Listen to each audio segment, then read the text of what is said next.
Having compassion towards yourself whenever you're learning something is a skill. Yes, you may be not where you want to be. That's okay. The best-selling author and host. The #1 health and wellness podcast. On Purpose with Jay Shetty.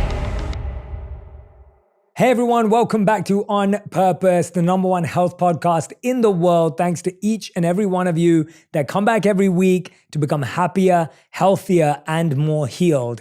And that's my goal here. My goal is to introduce you to people who can help us become happier, help us become healthier, and help us become more healed in our lives. That's what I'm committed to, and I'm grateful that you're here listening and committed to that same mission. Today's guest is going to help us do just that. I'm talking about a dear friend of mine who I've been getting to know over the last few years. We've known each other in different incarnations, which I'll explain as the podcast goes through. But for those of you who don't know him, Nimai Delgado was raised as a vegetarian by virtue of his spiritual beliefs and has actually never eaten meat in his life. Nimai became the world's first vegan IFBB professional bodybuilder, proving that you don't need animal products to be an elite athlete. Nimai is a motivational speaker and shares his story all over the world to bring awareness to the many benefits of a plant-based lifestyle and the importance of exercising our bodies and our compassion. Nimai has also founded Veg Nutrition, an all-natural supplement company, and veganfitness.com, where he has coached thousands of clients along with a handful of phenomenal celebrities and athletes doing their best while being plant-based. Please welcome to the show, Nimai Delgado. Nimai, it's great to have you here, man. Jay, I am so excited to be here. Thank you so much for having me, bro. No, it's great to finally have you here. We've talked about this for a while. Yeah, it's been a long time coming. It's been a long time coming, and I'm glad you're coming on now. And I love how we talk about people exercising their bodies and exercising their compassion. I think that idea is really beautiful. And I can honestly say that you're one of the toughest, strongest guys I know. But at the same time, you're also one of the sweetest, kindest guys I know. And I think that combination is really powerful. But I want to talk about your journey today. I want to talk about some of your insights today. You know, we have a big community here who wants to be healthier, who wants to be happier.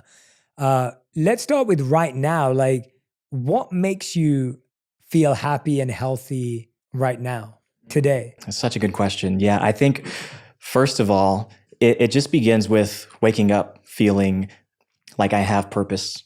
Definitely waking up, tending to myself first and foremost, my morning routine, my water, my meditation practices, all of these things that I've slowly built the practice of over the course of 10, 15 years that have now been so ingrained into the fabric of who I am. And that is what really keeps me feeling good and showing up for whatever the day has to throw at me. So, I mean, once you find that, then it really does allow you to like live in that healthy space to where you can show up and handle anything, really. Yeah, and I've seen you share some of those on Instagram and on social media. Could you walk us through like what have become those key principles of your morning routine or evening routine that you turn to, and which are the ones that you've developed? Mm-hmm. Yeah. So first of all, so what time I wake up. I'm sure you've had plenty of guests on the show that talk about the benefits of waking up early. I try to wake up at the same time every morning. So for me, that's anywhere like around 6 o'clock. Same as me, yeah, I don't have an alarm clock. I just naturally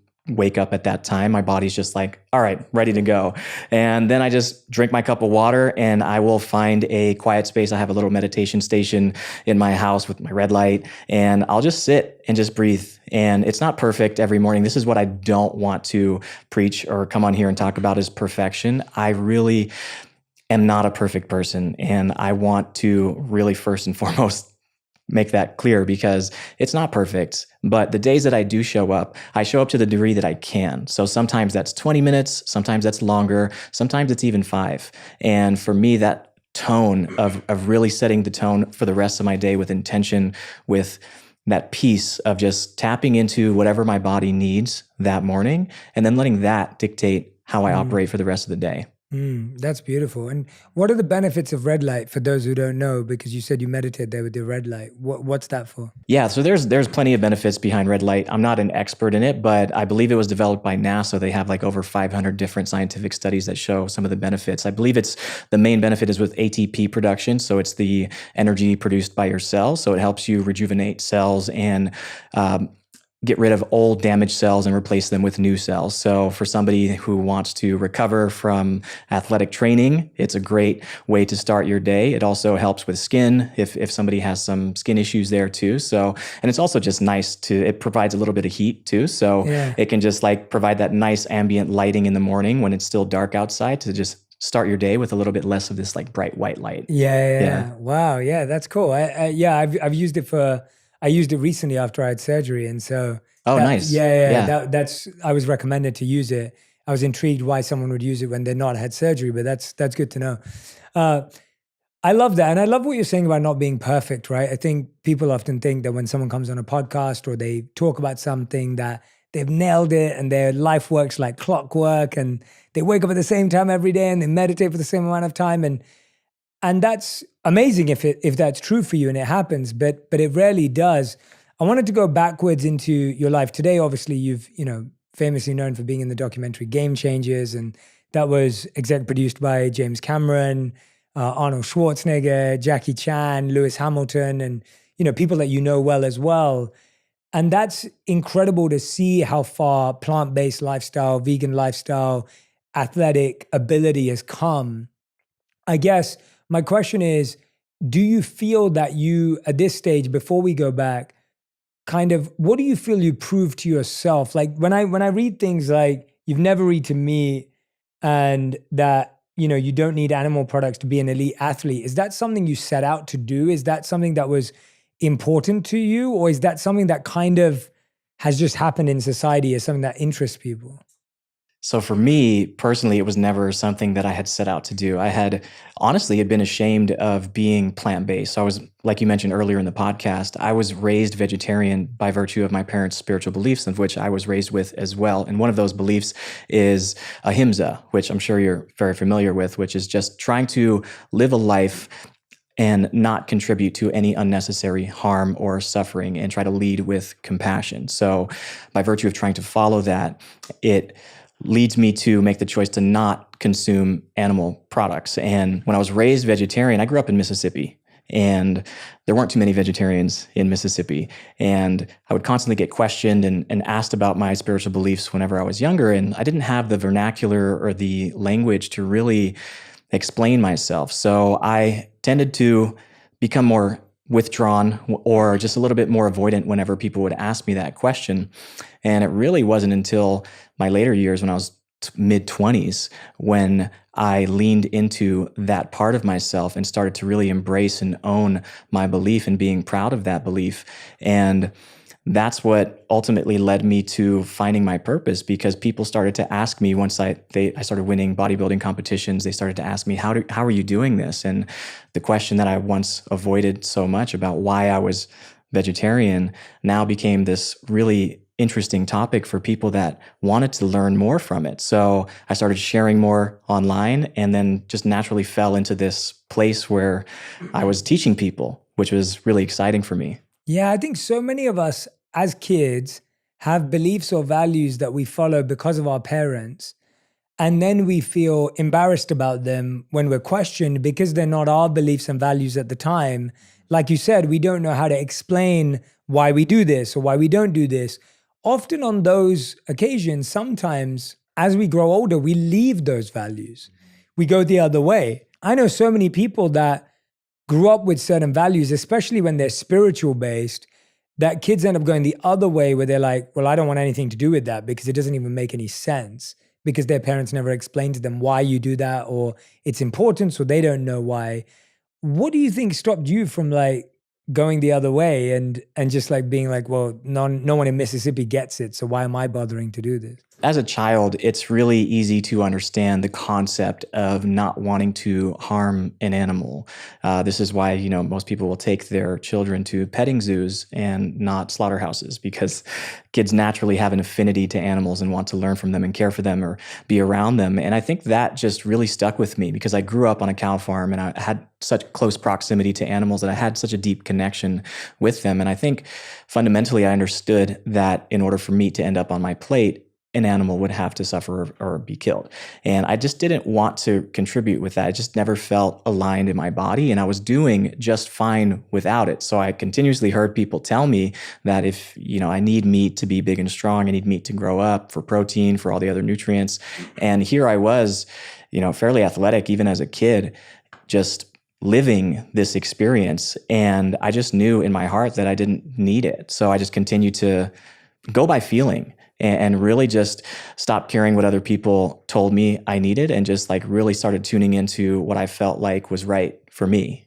I feel like there's a lot of people who want to be plant-based or vegan, but then they go back to eating meat because they're told they're lacking something or they need something. And often people feel it themselves. Like they feel better when they're eating meat in terms of their body, even if they don't agree with it morally. I've met a lot of people like that. Mm-hmm. And I guess my point is, and that's what I'm hearing from you, is everyone's so unique and so different. What nutrients did you have to be more proactive to find as someone who's vegan and be more thoughtful about? Let's start there first. Yeah. So, I mean, the first topic that most people tend to bring up is protein. Protein is an important nutrient that has many purposes in the body, including recovery, including many, just for overall health and vitality, you need protein. I'm not denying that. But I think that there's a lack of education when it comes to the amount of protein that plants provide. So I, growing up, never really concerned myself with an amount of protein. I just ate what my parents would provide me with, and that was like lentils, pastas, things that naturally contain protein, but it doesn't have animal protein. So that is the biggest kind of conversation that I normally have on a daily basis, is where do you get your protein from? Mm-hmm. And I think it's important to realize for people understanding how much protein you actually need. And everybody's different. Like you said, I'm not here to tell anybody how to live their life. That's it's not my intention whatsoever. I'm here to just talk about my experience and have the conversation with people who are genuinely interested in learning about this lifestyle and possibly feeling even more vitality, which is what I experienced whenever I went fully plant-based. So protein, the other big one is B12. So B12 is a micronutrient that, we don't naturally get in our diet based off the sterile nature of the way that we grow our crops. We used to get it from soil and streams of water. So now most B12 is supplemented and even given to animals. So people that consume animal products are getting supplemented B12 that are fed to the animals. So you're getting it secondhand. So it's not just a vegan issue at this point in time. It's a general population issue that people, I believe up to 40% of the population has suboptimal levels of B12. So supplementing with that is a wise choice just to kind of ensure that. Mm-hmm. And then the other one's iron. I mean, that's another big one for anybody that has potentially anemia or anything like that. But there are plenty of vegetables that provide more than enough iron. It's just about really understanding how to eat and consume a diverse amount of vegetables in your diet that will cover these nutritional gaps. And it all boils down to education first and foremost. Yeah, no, and I agree with you that, for me as well,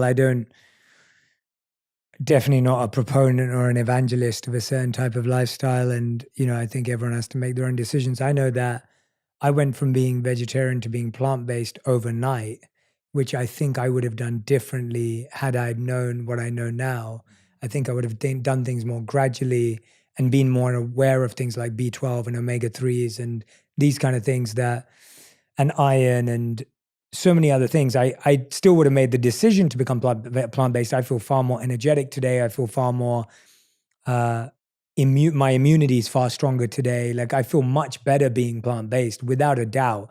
I just wish I made my journey towards it a lot easier. And so I'm very mindful now where it was like, I went from literally being vegetarian to plant-based, like literally overnight. Yeah. Yeah. So did I. Yeah, I did too. exactly. And I think there were a few things that I could have avoided if I didn't do that. Uh-huh. So, but with your journey, so you grew up in Mississippi in a spiritual home, you're already vegetarian. And I guess when you're brought up in a spiritual environment, and I don't meet many people, I don't think we've interviewed many people who grew up directly in a spiritual environment. A, what does that mean? And B, like, how did that affect your values and goals and ambitions in life? Like, how did that Yeah, so it definitely gave me perspective because the environment that I grew up in, it was a faith-based community. The difference was that the spiritual belief was very different than the surrounding spiritual beliefs because we were a Hare Krishna community, which is a division of Hinduism. So my parents actually converted from Catholicism to Hinduism in Argentina, and they are deeply spiritual people. They decided that they wanted to devote their lives to their spiritual practice. So they renounced all their possessions and they decided to go live in the temple. I mean, you have had you know that experience. Yeah. And they had my brother, they had my sister, and they bounced around South America and then eventually was told about an opportunity to come live in a spiritual community in South Mississippi.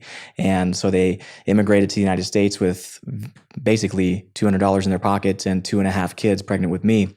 And that's where I was born and raised. And it was really quite unique because it was a community. Like I remember calling all of the mothers in the community mother because we would go to the temple, we would go around the farm, we had cows, we had our own garden. Everybody had a role in the community, and it was really beautiful. That's really now special. that I look back at it, before when I was younger and I started to integrate into the more traditional Southern culture because I went to public school, that brought about a lot of challenges for me because it was like I was living in this bubble and then venturing out into the other world. Was that for high school? It was from all the way from kindergarten to high school. So you're saying going from home to then going to Yes. kindergarten and high school. So you went to a public school. Yeah. But you was, right. Yeah. So that brought about its own challenges because, like I said, I was just very different from my peers, and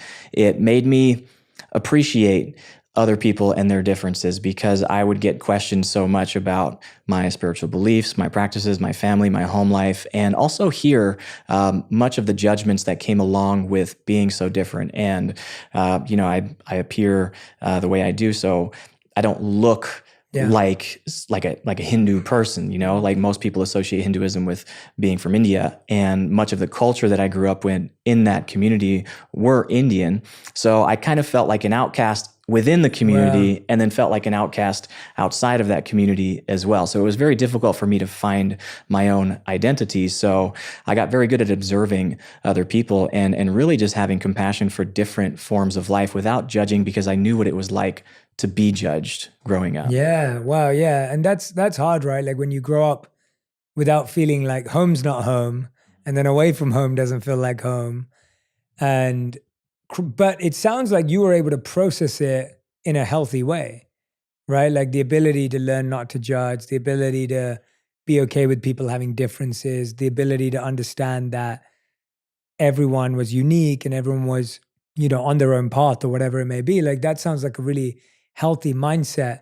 The second part of my question was like, how did that impact your ambitions and goals and what you wanted to do or be? Because you're getting exposed to these two very different worlds. Like you have the public school academic world, and then you have this private life of spirituality. Like how did that impact what you wanted to do with your life? Yeah. So we moved out of that community when I was about 9 years old, and we were immigrants. My parents didn't speak any English whenever they arrived to the United States, so they had to find their way in this world and pay for their kids. And we were very spiritually rich, but materialistically very poor. So money was always a topic of conversation and always a source of anxiety for my family. So for me, that really gave birth to the desire to be financially stable. So I was always good at math. I was always good at sciences. I preferred math and science over English and literature because there was a definitive answer, and I really appreciated that. And so I pursued engineering. My grandpa was a pilot for many years, and he used to bring me to the airports, and I was always fascinated with aeronautics, with planes.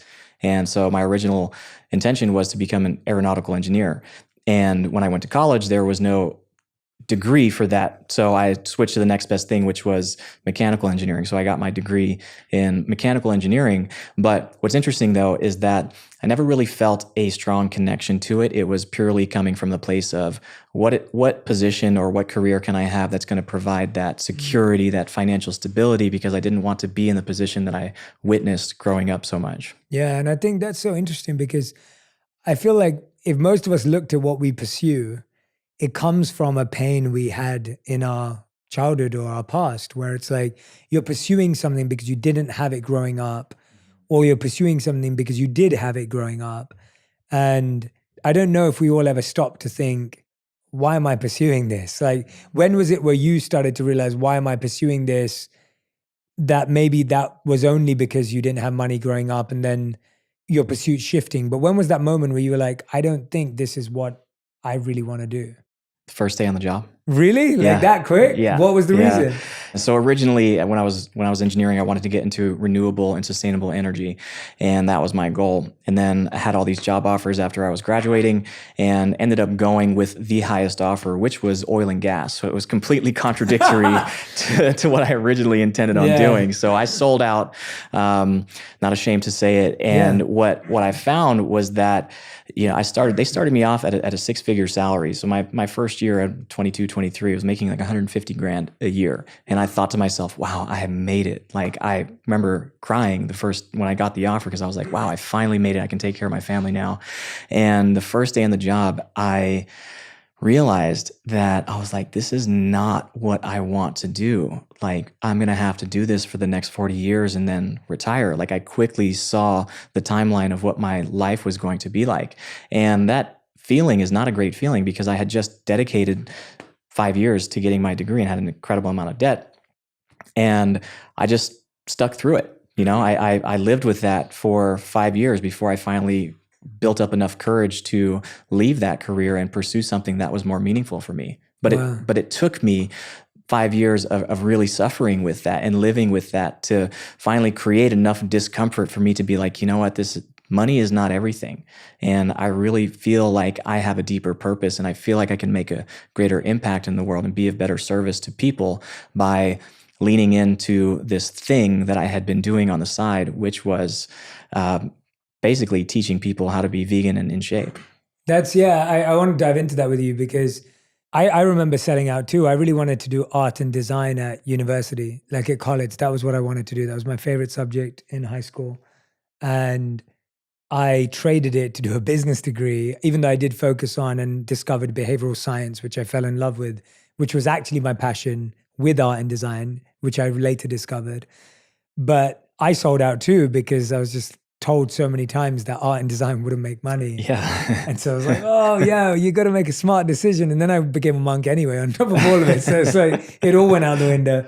But a lot of people feel that way, where they have something that's calling them, something that's pulling them towards it, but then they push it away because something feels more realistic or something else feels like the right thing to do.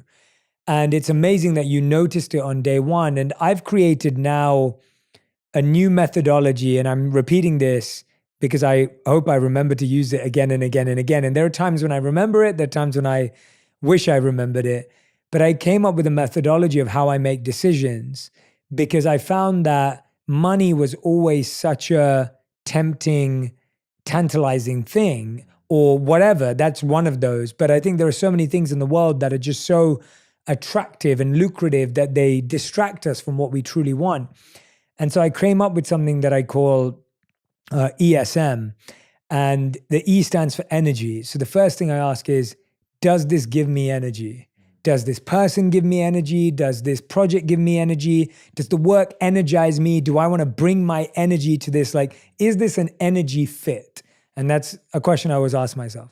If the answer is yes, then I move forward to the S, and the S is strategy.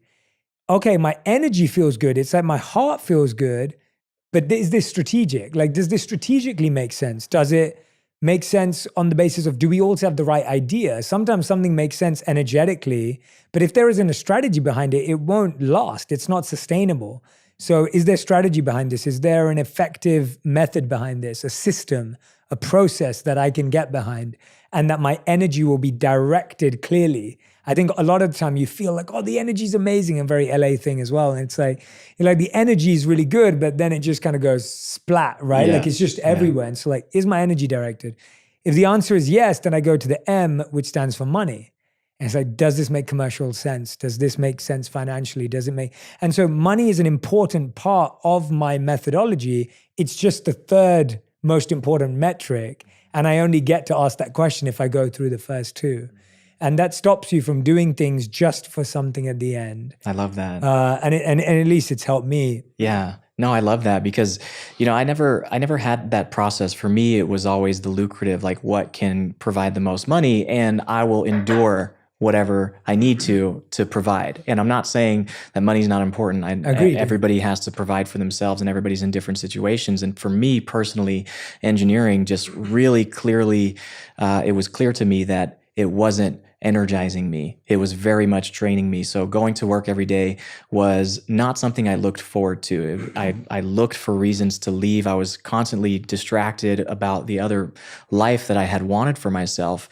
And, I used to think that doing something that you love and making money were mutually exclusive. Same. I didn't know that you could marry the two. And now I believe that a career I define career as a profitable source of pleasure. So doing something that I love first and foremost, you will every time get really good at it. And when you're good at anything, you can master it and you can teach it to others. And I never once in a million years thought that I would be doing what I'm doing, but I did it just on the side for free because it brought me that much joy and fulfillment just for myself. And once I started to see the ripple and the curiosity from other people and thought to myself, wow, I can really make a difference in somebody's life just by sharing how I'm living. And that's when I really found the conviction to say, you know what? This is something that I want to pursue. Even if it doesn't make sense logically, I'm going to listen to my heart for once because I've been listening to my brain this entire time. I'm going to drop in and listen to my heart and what my gut is telling me. My gut is telling me to pursue this, to follow this. Yeah, no, I think I love that, your definition of what a career is. That's really cool. And I can agree with you more. I remember literally, and this is crazy for me to think about it, I didn't know. And when I say I didn't know, I mean like my mind didn't process that there was any other career out of being a doctor, a lawyer, or in business. Like I literally thought those were the only three careers that existed. Not because I didn't know anyone who didn't do any of those things, apart from obviously if people were teachers or if people, my uncle owned a grocery store and things like that, like a local a small local grocery store. And so things like that, but I didn't have context over you could be something else. And therefore it was those three things. And I never liked medicine, I never liked law. And so I had to do business. And because art and design wasn't a career. So I get that. And I think a lot of people live that way and feel that way. And I also think today we've created a culture where it's like, you have to be an entrepreneur. And that I disagree with too. Like, I don't think doing what you love means doing it as an entrepreneur. I think there are phenomenally talented people who work inside organizations. And when you think about some of the CEOs of the biggest companies today, they didn't found them. Like Sundar Pichai, who's CEO of Google, or Tim Cook, who's CEO of Apple. Like they didn't build those companies. And they became so successful within an organization that they run. And so I do think that we're also living at that other extreme now, where it's like, you have to quit your job and do something you love. And I'm like, well, that doesn't make sense either. Like maybe some people are going to find what they love inside a career and inside a workplace. And I think both need to be managed. So we went from like, you have to work an amazing job as an engineer and do something you hate and get paid. And now it's like, you have to quit everything and do what you love. And it's like, well, there's a spectrum there. Definitely. I want to know how you survived the 5 years, because I love that answer that you knew it on the first day, but you had to survive and suffer for 5 years. I think that's very, very real because you're in your head trying to figure that out. Like, how did you deal and cope with those 5 years? Did you adopt bad habits? What did you do? Because I think oftentimes that's when people turn to like different things. I don't know if you did, but yeah, what did you do? And then how did you finally get out? Yeah, definitely. I mean, when you live that way, obviously you find escape, right? There's ways to escape. And thankfully my escape was the gym. And anytime I would get off work, that's a good escape though. It was a great escape for me. And I would go to the gym and I would really just find peace. And it was like my therapy. I would go to the gym, and I really do love training. I love the art of learning how this vessel works and how I can really optimize the movements and how it feels, and just really sink into the process of developing my physical self. And what I learned in that process was how many benefits mentally there are as well, because it requires discipline, it requires sacrifice, it requires intention and attention to detail. So that's where I really found enjoyment, was really in the process of learning how to develop my physical self. And as far as dealing with, the 5 years, I had thought about quitting. I mean, I also am a realist and knew that I had to provide for myself, and I would also be giving up a very good opportunity, and didn't have the clarity of what that next thing would be. And all the while I was doing this other thing. It was right in front of me the whole time, but I needed to really find that path. Like, I needed the contrast of doing something that I didn't like doing, because that gave me the clarity to find something that I really did. So I don't regret anything in my life that was painful or challenging, because it's really shaped who I am today and given me the opportunity to have the clarity to pursue the things that really resonate with me. Yeah. And I guess you can deal with, what your clients are dealing with too, in terms of the stress of the workplace, the stress of what they're going through. And you've been in their shoes, you know what it looks like. And I think that the thing that came to my mind when you were saying that was, you knew that you were falling in love with working out, and you were falling in love with this other thing on the side. I have a friend that, well, she used to be working inside a company, and she was stressed and hated it in the same sense as you did. But she loved presenting. And so then she joined a company where she's a public speaking coach, and she goes back to the company she used to work at and teach public speaking, teaches communication, not just public speaking, but teaches communication, teaches negotiation, teaches people skills. And she's so much happier doing it. And I love seeing those stories where people have the courage to figure out the switch. But it sounds like you were doing a lot in your evenings and weekends to build this other route and build this other path. When you made the switch over, did it feel like, because I'm guessing when you first did it, were you able to replace your salary completely? No, right? No. My friend, it's taken her 3 years to replace her salary that she made before, but she's doing good now. And so, yeah. I think that working as an engineer and going through that, getting my degree, really helped me think like an engineer, obviously. So I approached it with that engineering approach of like, how can I take this thing that I really want to do and create systems and processes for me to make it financially so I could pay for my bills? Essentially, that was my goal, was like, can I just cover my bills at that point in time? And what I wanted to do was reach as many people as possible. So I partnered up with a software engineer, and we decided to build a whole platform of how can I really systemize delivering the content, teaching people how to lift, providing educational content, and then also the meal planning, which is the most important part whenever people are trying to get in shape, is figuring out what to eat. So we developed a whole algorithm and a whole platform to be able to serve thousands of clients at a time. And it took months of planning. I wasn't making any money. I was just kind of siphoning away all my savings. And what's really interesting is that first week, whenever we launched our very first program and very first offer, I made more in a week than I made in a year as an engineer. And that was the moment for me that I was like, wow, this is very possible for me to continue to pursue. And obviously that's my experience, but it takes that level of planning and really having an approach that is, risk averse. I'm not suggesting for anybody to go quit their job. I think that having a plan of action and having a timeline makes the most sense for you to not put yourself in a compromising position. So that's the way that I did it, and it's panned out very, very well, because it's given me the space to still work with so many people and still get to do what I love and not be so focused on in the business, just working in the business, if that makes sense. And it also shows that a lot of our experiences are not wasted. Like, no. First of all, growing up in a spiritual community made you vegetarian, made you have ahimsa, made you appreciate life forms. Like, that's a useful experience, even if at that time you felt alone and disconnected from the people you're around. Then you go off and you study engineering, which again, you're like, I don't want to be an engineer, but your engineering skills are the ones that you use to launch your passion. Yeah. And then it's like you discover what you love doing, which is working out. And now what you do is mixing compassion, working out, and engineering. And I love that idea that encouraging people to collect passions and curate their passion. And that's how you create your passion, is that you're constantly collecting experiences and then you're bringing them together rather than like, I found this one thing and everything before this was a waste of time.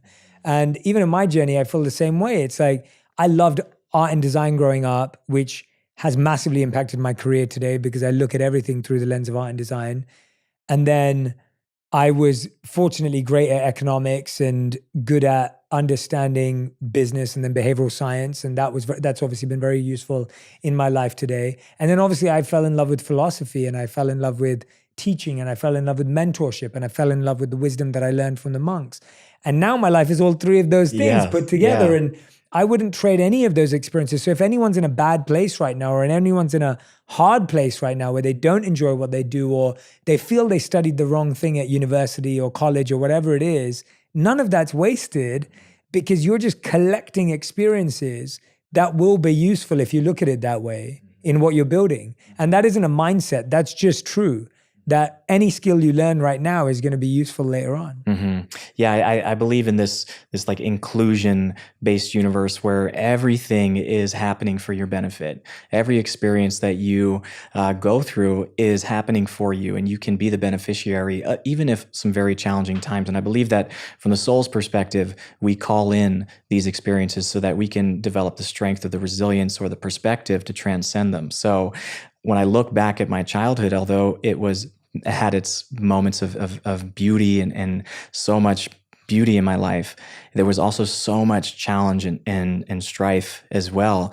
And I see those moments now as what really shaped me and primed me for what I'm doing today. Because at one point, the thing that I was most ashamed of is the thing that I really lead with now. So just remembering that in any time of challenge, that this is teaching you something, and in some time, maybe you can't see it right there, but you are the beneficiary of this challenging moment. And it will allow you to keep growing. It's like, there's so many parallels between the gym and life. It's like you're under the bar doing squats and it's very, very uncomfortable. You want it to stop. You want to drop the weight. You're like, no more, I can't handle any more.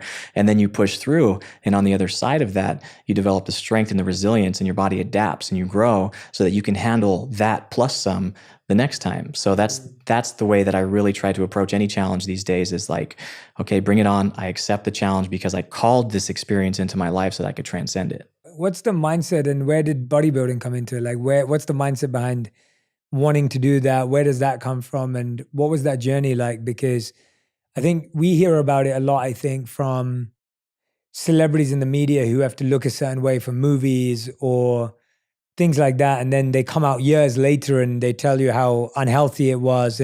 But during when the movies, I think it was Zac Efron recently, it was like, he talked about the Baywatch movie. And it's obviously when you watch that movie, you're like, God, Zac looks incredible. Yeah.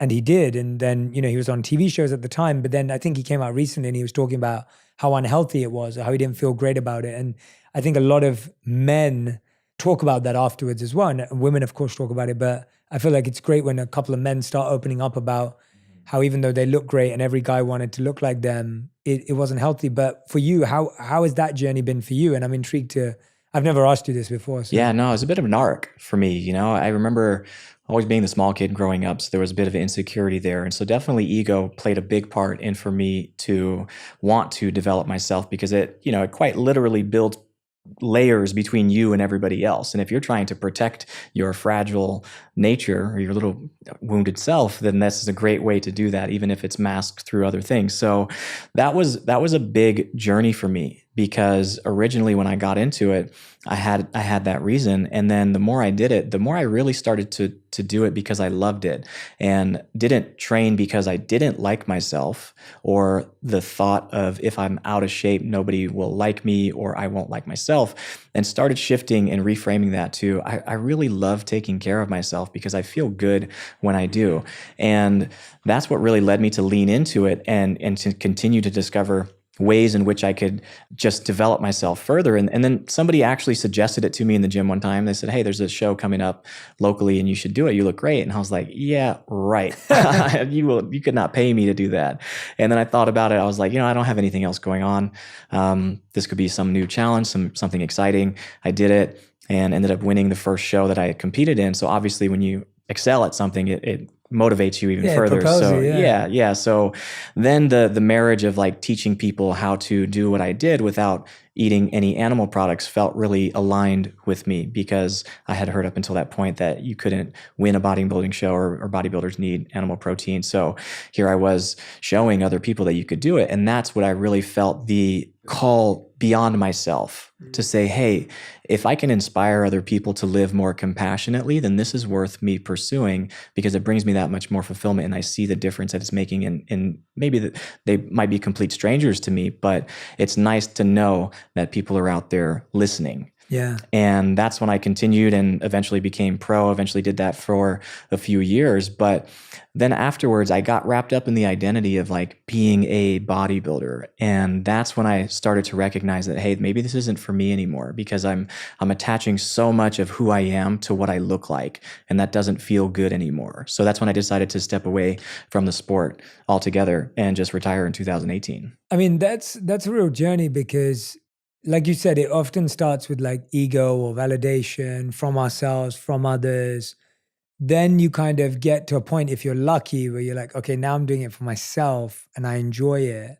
Talk to me a bit about that journey, because I think that's the hardest part of that journey, is like going from like, I do this because I want the validation from myself and others and I want to protect, the younger me, to I'm actually going to do this because I like feeling better. Like, walk me through some of the steps there, because I feel like, that feels like a long, long journey. Mm-hmm. Yeah, it was for sure. And the ego is a funny thing, because once you shine the light of awareness on a part of your ego, it just kind of dances into the shadow and it becomes a little bit more insidious and tricky and shows up in new ways. So for me, it kept showing up in different ways to where I was realizing that it wasn't bringing me happiness anymore. Like I felt this obligation, this pressure to be this person.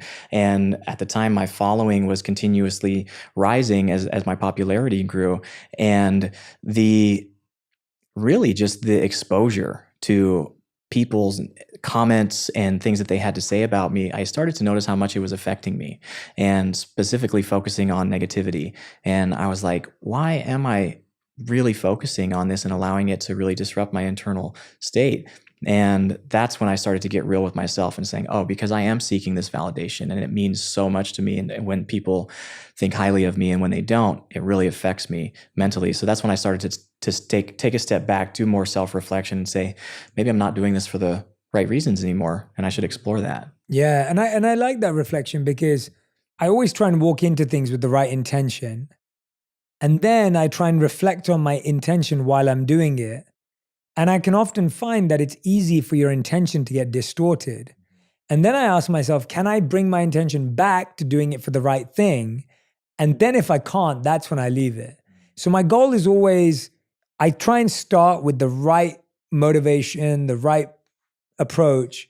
And then it's natural for it to get distorted. That's always going to happen to any of us, because we're not perfect, because we haven't got everything figured out. And so I'll realize that, oh, maybe I did kind of go too far this way. And then I'll see if I have the ability to come back. And sometimes I do and sometimes I don't. And so it sounds like you went through that same process of, can I do this again for the right reasons? When you were doing it at its peak and you had people coming up to you, talking to you about compassion and plant-based life and veganism, like, did people notice that? Were they aware of that? And then what would they say to you? Like, what was people's reactions? I'm just intrigued. Yeah, I mean, there's always a lot of curiosity, a lot of interest whenever you hear somebody doing something that's unorthodox. So, a vegan bodybuilder is an oxymoron for a lot of people. They don't believe it's possible. So, to see somebody doing it and competing at the highest level, it brought its own pressures to me because people, especially the vegan movement, tended to pedestalize me and use me as this poster boy, this example for somebody who could do this, which I enjoyed and then also equally didn't enjoy because I would be thrown into arguments online and people would just use me as this example where I just open up my phone and just see all these comments of people arguing back and forth. And again, my goal was to never be polarizing online, or it was to inspire the people that really wanted to live this way. So that also played a huge impact into reassessing what kind of message I'm putting out there, and to really, again, just lead with compassion and show that you can coexist with people who have different views on life, different perspectives than you.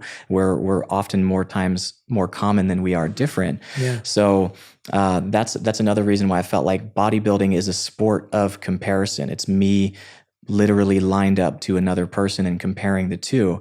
And I always approached that sport with, it's always just me versus me. I could never control what anybody else was doing outside of, that experience. It was like, you step on stage, it's not me versus these other guys. It's just me versus who I was yesterday. But that's really when I wanted to step away from the sport so I could continue to focus on the thing that I originally wanted to do, which was to help serve people in my highest capacity, which is when I started coaching after I left bodybuilding. Yeah, and that's what I find interesting too. It's like knowing when to quit something, and quitting stuff is such a good skill that I think is underrated.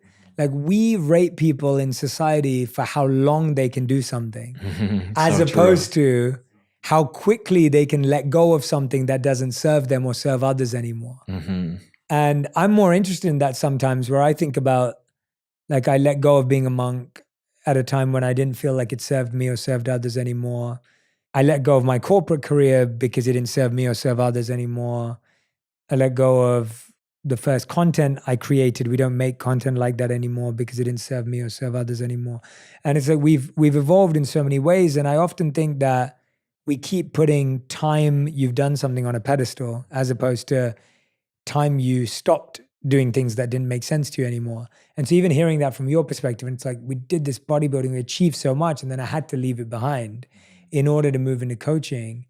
And in the coaching space, you've worked with some incredible people, and you don't have to name anyone or whatever you feel comfortable with. But in the idea of, like, when you're coaching someone or anyone who's thinking about becoming a coach or thinking about becoming a trainer, a guide, a teacher in any capacity, what were the things that have been really important that you've learned through coaching other people who are high performers? Yeah, it's realizing that it's not about me. It's not about me coaching them. It's about me helping my client discover the power that they contain within themselves. So oftentimes people think that they're not one who could possibly get into shape or do the things that they commit because they just get in their own way. So what I've found is that those are symptoms of underlying beliefs. Maybe they're subconscious beliefs that are preventing them from doing the things that they really want to do. So when I coach, and you know this from working with me, is that I like to talk a lot during our sessions and hear what your experience is like, because oftentimes language reveals so much about how we think. And ironically, the way that we view ourselves has a huge impact in the way that we show up for our physical health. So as I'm training people, it's almost like, I don't want to call it therapy, but it's just a really deep conversation where I learn about my clients on a level that allows them to see what kind of capable, powerful person they are. And then once they recognize it themselves, then they start to show up and believe it themselves. Yeah. So for everyone who's listening, Nimai trained me during the pandemic. I think it was, for a few months. We worked together, and I guarantee Nimai has never had anyone that he's trained that has been worse than me. Literally, I would like, and Nimai is a great trainer, and he's everything he just said he is. Like, it was very like, therapeutic working with him, super supportive, constantly make me look for the power within myself. And I'd be like 9 times out of 10 after a session, I'd be lying on my bed for like 30 minutes, just trying to recover because I'd love the coolness of my bed. Yeah. And I would just need to sit there and just like take it in because it was so high intensity in a good way. But at the same time, I also broke through a lot of mental blocks I had around what I believed around what my body could do, or, what I believed my body was capable of. Like, we were able to dial back and start slower and build up again. And I think you were so great at doing that. Like, I think it's so beautiful. As I'm a coach too, and I think when I'm being coached, I really appreciate it when someone makes me feel like I can get there and that it's okay that I'm slower or that it's taking time. I'm already going through all the self-judgment and self-criticism. The last thing I need is for someone else to criticize me too. And to have someone who's supporting you along that journey. I really felt that with you. I've always felt that with you through our friendship, but I also felt it very much in that time. And I think those are such great skills for all relationships, actually, not just for coaching, but if you're teaching your partner something, if you're teaching your child something, if you're teaching your parents something, if we could be more supportive and notice the goodness in them and notice the attempt and notice the positive attitude that person have and the fact that they showed up, that person is going to feel inspired.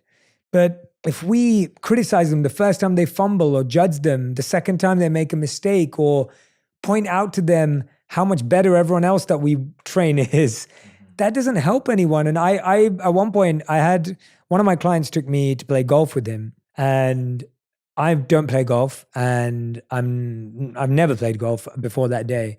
And I had a coach at the center we went to, and the coach was incredible. Very patient, very professional, very there for me. I was only there for a day, so I only got a day of coaching. But by the end of the day, I was half decent. I was okay, as in I could do something. And when I came back to LA, because we were traveling together. But when I came back to LA, I tried to look for a golf coach here because I really got into it. I was like, oh, this could be a cool thing to do. And maybe it'd be fun to get into it with Radhi. And I took Radhi with me. And I got a coach who'd supposedly worked with like some of the best and all the rest of it. And I couldn't take a shot without him correcting me every second.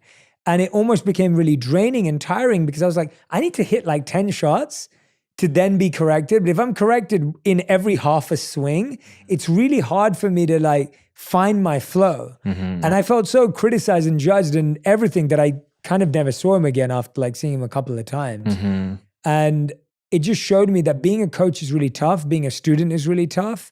But often I think we wrongly coach our friends and family. And that's where I find the coaching conversation to be most interesting. Even if you're not a coach in your career, how you try and teach things to your family, your friends, your kids, your parents goes a long way. I wanted to hear your thoughts on that. Yeah, no, it's meeting people where they are, right? And understanding that everybody is where they're at, and that is the only place they could be with the awareness that they have in that moment. So really having compassion, because really, I mean, coaches just help you get one step ahead at a time. If you try to share something with someone who's not ready to receive that message, it's just going to go over their head. Yeah. So I really love starting with the fundamentals of helping people make those small incremental changes that compound to be big difference in their physical health, but not just their physical health, but like the way that they believe, they have the confidence in themselves that they can achieve the things that they want to. So like you said, sometimes people are their own worst critics, and having compassion towards yourself whenever you're learning something is a skill, and it's not something that we exercise very much. So I really try to help my clients also exercise that muscle of, can you be compassionate with yourself? Yes, you may be not where you want to be. Maybe you're a bit out of shape. That's okay. The difference that you have now is you have the awareness that you want to do something about it. You don't have to judge yourself for the mistakes that you made. All of that process all of those decisions were coming from a place that maybe you didn't have the awareness to, maybe you didn't have the skill set to, maybe you didn't have the resources to. But now moving forward, you have the support to, and you first have to be kind with yourself. Yeah. First and foremost. So if you feel guilty, or if you feel ashamed of allowing yourself to get to this point, just know that yes, we're always accountable for what we do, but there's no need to belittle yourself or beat yourself up about it. It's like I like to use this example with my clients. If you were to hand a child a calculus problem and tell them to solve it and they weren't able to solve it, would you yell at them or scream at them or tell them how stupid they are or how incapable they are? No, they just don't have the awareness to solve that problem. And that is the same kind of thinking that you could apply towards yourself. Like you would be gentle with them, you would be kind with them, you would be supportive, you would ask them what they need to help get them to that place. So that's the way that I like to teach my clients to think about themselves, so that the next time they show up and they say, hey, you know what, I slipped up. But slipping up and giving up are two totally different things. So it's okay to slip up. Failure is part of the formula for success. So you learn, you make mistakes, you get better, you make more advanced mistakes, and then you get better. So that's the formula that I like to teach my clients as well. Yeah. I love that. And what I love about that approach is just fitness and working out and anything we do externally is so much more of an internal journey. Like it's like overcoming the inner critic, overcoming the inner judgment, being able to be kind to ourselves, being able to be compassionate to ourselves, being able to let things go and know when to work harder and when to pull back. Like it's such an internal dialogue. It's completely inner mastery that you're actually working on. And I often think about me as someone who, I love playing sports. I've never really loved working out. But that's the part that I can get behind, is that ultimately it's inner mastery that I'm working on. Even if working out isn't my favorite thing, even though I do it because I've realized its value and benefits. But that ultimately it's inner mastery that I'm trying to get through. Yeah. And focusing more on the process too, and not so much the outcome, because the outcome, yes, people are motivated by results, but if you're only motivated by results and they don't come in the timeline that you expect them to, then your motivation will tank. So finding that intrinsic motivation of not just looking a certain way in the mirror or seeing a certain number on the scale or being able to squat 1,000 pounds or anything like that, but really being intrinsically motivated by the feeling that you're looking to achieve by doing this. So showing up for yourself, going to the gym, and just remembering or just thinking about the feeling that you would get once you have that internal freedom within your body, the comfort of what it would feel like to just wake up and feel good. Just feel good in your skin and feel capable of handling whatever life throws at you, because you have been consistently training and showing up in this way. So I really try to preach, just focus on the process. And if you can really find a way to enjoy the process, to make it fun, to make it exciting, like fitness is not just about going to the gym. There's many different forms of fitness. So if you don't like training or you don't like lifting weights in a gym, like you could do tennis, or you could play soccer, you could go hiking, you could go biking, you could go paddleboarding. There's so many different things that once you find the enjoyment of it, then you're more likely to keep doing it. Yeah, absolutely. Nima, it's been so dope talking to you, man. It's just like, I feel like there's so many great lessons from just hearing someone's journey. And, you know, even though we've been friends and we've talked before, it's like to actually hear your journey step by step. And I noticed this in everyone that I think is living happier, healthier, and healed lives, is that it's just that they took the time to reflect and then shift. That's like a common thread I find in people who are happier, healthier, and more healed, is that they weren't smarter, they weren't better, they weren't. And this applies to me too. It's like it's not that you were above anyone, and it's not that you were below. It's not that you were ahead or behind. It's that the only difference is you took the time to reflect and shift your life according to your reflection. And I find that today we do a lot of thinking and overthinking. And thinking and overthinking is where you just let the same thought go over and over and over again. But reflecting is asking yourself, is this the right thought? Is this thought useful? Is this the thought that I want to play again and again and again? And if the answer is no, let me shift my behavior so that I can have a different thought, or let me plant a new thought so that it can shift my behavior. And so I see that through your journey. And it's just, I hope that this conversation encourages you to listen to your friends, listen to the people around you, to make time and space for reflection, because even reflecting with you today, it's amazing to see how many similarities there are, even though we do very different things or have achieved very different things externally, but there's so many similarities in how we had to pivot and shift. Yeah, I mean, I think it really comes down to listening to yourself. Like you said, that self-reflection, that listening to your gut, listening to that inner knowing. and it's much more difficult to find that without creating the space to listen. So for me, that meditation is also whenever I move my body. Some people find it in stillness. I find it in movement. And that is when I find this connection to this higher self, if you will, within myself, to where I get all my best ideas. I find the most inspiration. So creating the space for whatever that looks like for you, to really tap into the deepest part of yourself that brings you the most fulfillment and most joy and most clarity about who do you want to be? What type of person do you want to show up as? What type of life do you want to have? And are you living in alignment with those thoughts, or are you living incongruently with that? And that disparity between the two is signified by how you feel about it. So you're always being shown and being guided by your feelings. So learn to tap into the good feelings and what feels right and what feels true for you, and then just continue to follow that. Absolutely. Nima, I love that. We end every episode with a final 5. Okay. These have to be answered in a 1-word to 1-sentence maximum. So Nima, these are your final 5. The first question is, what is the best fitness advice you've ever received or heard? Just be consistent. Okay. Just be consistent. That is good advice. Yeah. All right. The second question is, what is the worst fitness advice you've ever heard or received?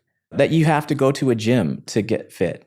You know, I would say that you don't have to sign up to a gym to get in shape. You know, just find what you like to do that's active and gets you moving. Yeah. And that's what's most important when it comes to fitness. Yeah, I remember when you turned a random room in our house into a at-home gym during the pandemic. So yeah, I believe that now after having seen you do that. Question number 3, how would you define your current purpose? To help inspire people to lead with more compassion. Beautiful. Question number 4, what's something that you used to value when it came to physical fitness, but that you don't value anymore? I would say the this is a bit superficial, but the amount of weight that I lift in the gym, I see so many people lift with their ego, and they're just being very inefficient with their movement, and they're essentially wasting their time in the gym. So leave your ego at the door whenever you go into the gym and lift with intention. Don't just go in there to swing weight around and look cool, but really go in there with the intention of mastering the repetition. If you can master the repetition of any movement, then you will see so much faster results than anything else. That's great. I love that. That's a good piece of advice. 5th and final question. If you could create one law that everyone in the world had to follow, what would it be? To be kind to others, accept people where they are and who they are. I think that the world would be a much more pleasant place than what it is right now. We need a lot of that. Yeah. Everyone, that's Nima Delgado. Make sure you check him out if you don't already on social media. We will put his handles everywhere, and make sure you tag us, both me and Nima, with anything that stood out in this conversation. I think this was one of those conversations where, you know, we learn so much about so many things we go through all the time. Things like pivoting your career, things like knowing when to quit, things like how to process your early experiences and turn them into something else. And then ultimately, how do you find what you love and live in that way and totally create a life around what you love and what you believe in, whether that's loving your workout or loving your career. And so I hope this episode guides you closer towards that direction. I hope this episode moves you in that direction towards your greatest gifts and your greatest potential. And I want to say a big thank you to Nima for spending his time with us today. Thank you so much, man. That was amazing. And it's so good for me to sit and learn more about your story. And I hope a lot of people are going to come and learn from you and grow in so many different ways. No, thank you so much, Jay. I really appreciate you inviting me on. I just want to say that you are such an inspiration to me as well. And to see you and Roddy show up in the way that you do and continue to inspire and uplift everybody. So thank you for being an inspiration too. Thank you so much, man. Thank you. If you love this episode, you'll enjoy my conversation with Megan Trainor on breaking generational trauma and how to be confident from the inside out. My therapist told me stand in the mirror naked for 5 minutes. It was already tough for me to love my body, but after the C-section scar with all the stretch marks, now I'm looking at myself like I've been hacked. But day 3 when I did it, I was like, you know what? Her thighs are cute.